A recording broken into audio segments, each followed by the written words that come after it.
Hi, this is Nancy Flinchbaugh, an author with Writing for a Change podcast. Today I'm interviewing Steve Schlather, a group coordinator with the Citizens Climate Lobby, and he is going to talk to us about how he writes for change and writes for the earth. Please join me in welcoming Steve Schlather. Well, welcome, Steve, and thank you for agreeing to talk to me today about writing for change. And the first question I wanted to ask you is, what kind of writing for change do you do for the earth? Well, primarily I write to inform people about opportunities to get involved or to take effective actions, mainly through citizens, excuse me, through Citizens Climate Lobby, where I'm the group leader for the Springfield chapter.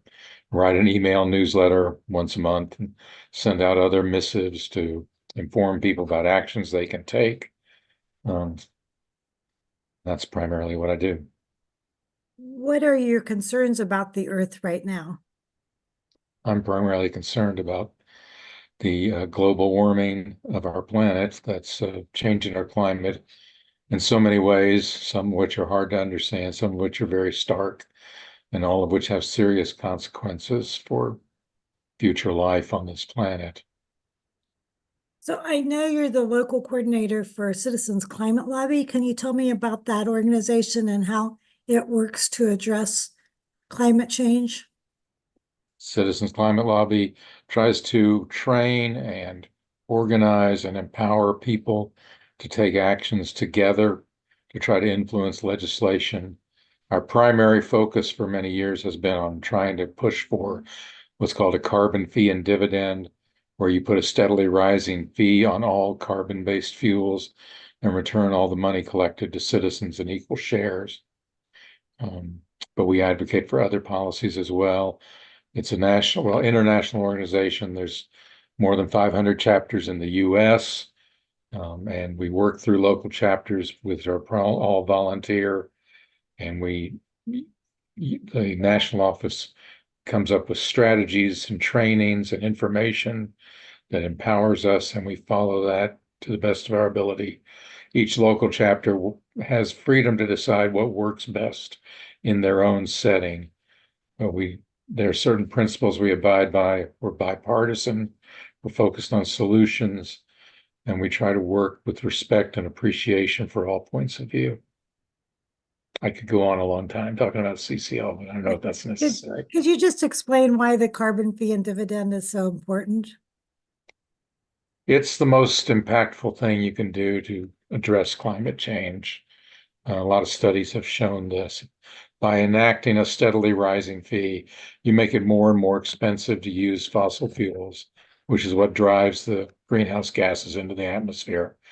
And so people start to look for alternatives more rapidly than they're already looking for alternatives, but this speeds up the process, which is what we need to do right now because we're behind and trying to meet the goals we need to meet to prevent catastrophic warming.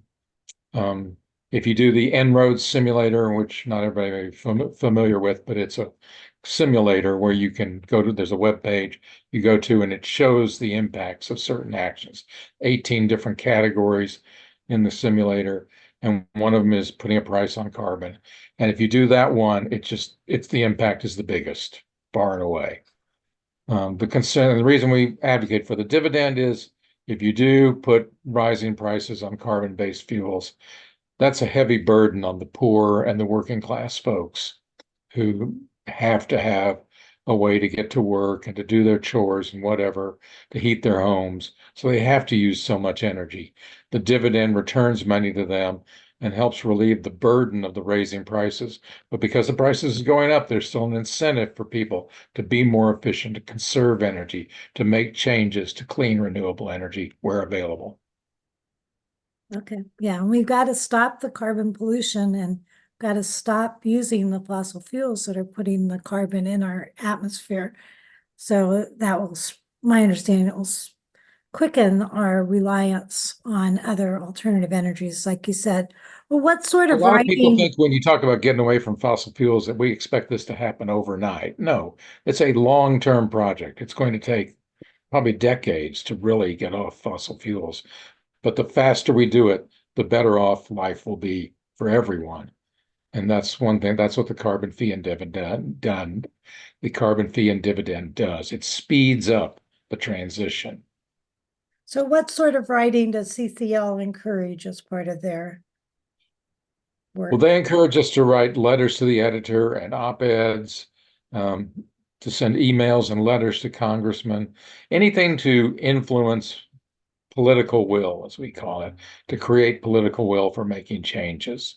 Letters to the editor and op-eds put things out into public discourse. And then once they're published, you can amplify them by putting them on Facebook and Twitter and Instagram and linking them and sending out copies to people. Um, and then email campaigns, one person's email may not have much effect, but when we do an email campaign, we're organizing all our supporters. And so often, like when the Inflation Reduction Act was in Congress, we sent thousands and thousands of emails encouraging congressmen and senators to vote for that bill. And it did eventually pass. There were a lot of other factors, obviously, but I think getting all that support from their constituents helped fortify senators and congressmen to vote for the bill.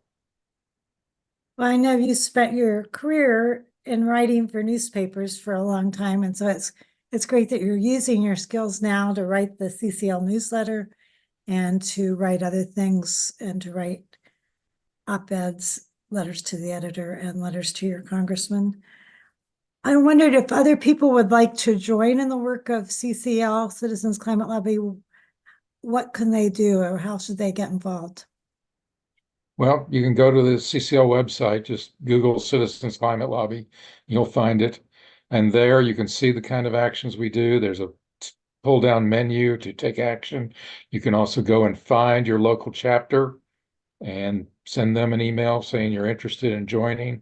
For instance, our chapter meets once a month on Zoom because we have people over a fairly wide area. We cooperate with the Dayton chapter and we make plans for different things that we're going to do. Like this past Sunday was the day before Earth Day, and we tabled at an Earth Day festival, informed people about CCL and carbon fee and dividend.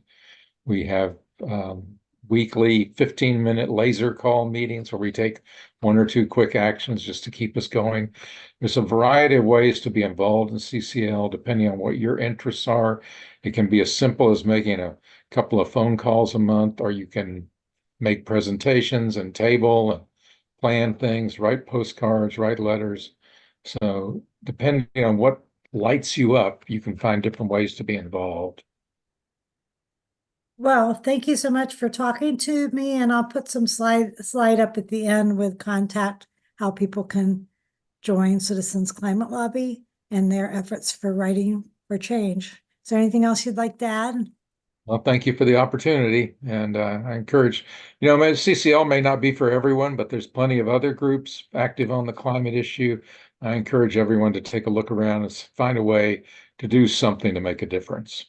And I've been a member along with Steve of Citizens Climate Lobby for over 10 years, and it is a very friendly organization that really puts emphasis on communication, good communication. And right now, it's so important to have climate conversations. So they're training us to have climate conversations as election approaches, and to say that's an important issue that we need to work together to solve. So thank you, Steve. It's nice talking to you today. Thank you, Nancy. Have a good day. For more information about Citizens Climate Lobby, go to their website at citizensclimatelobby.org. You can join the organization by clicking on Join, and then they will connect you with your local chapter. We have chapters in almost all the legislative districts in the United States. We hope you'll join us, join Citizens Climate Lobby, and help write for change to address the Earth's problems. Thank you for listening to this Writing for Change podcast. I encourage you to follow it. If you would like more information on me, Nancy Flinchbaugh, and my books, check out my website at nancyflinchbaugh.com.